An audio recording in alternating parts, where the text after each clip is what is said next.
Hey, White Eagle here. Game 11 and I would like to inform any Total War fans among our subscribers that don't already know the Creative Assembly have done their first faction release on the Total War wiki for Total War Rome 2.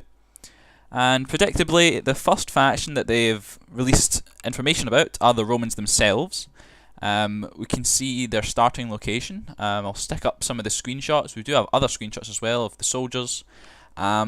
The starting date seems to be between the wars between Pyrrhus of Epirus and the First Punic War, so around about 270 BC.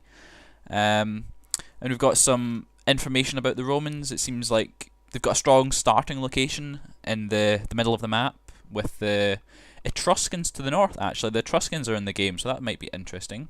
They might be playable actually.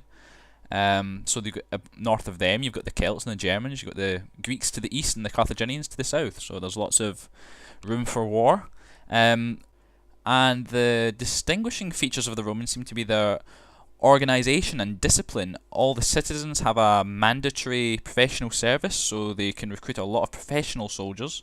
It seems like you're starting with the traditional Hastati, Princeps and Triarii lines. They're solid military heavy infantry corps, and you also need to exploit the masses in order to maintain public order as the Romans. You're actually starting with a single Roman faction this time. In the previous Rome game there were three factions, the Brutii, Julii and Scipii, but this time in the single faction you have to choose a house with which to play.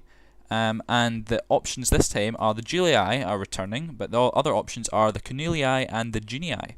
And each of them are going to bring their own economic, military and cultural benefits. So there's going to be the internal conflict there between the other houses, it seems. And maybe there's going to be the Senate as well. So anyway, that's all there is to say so far. We're eager for more information, so stay tuned for more factions.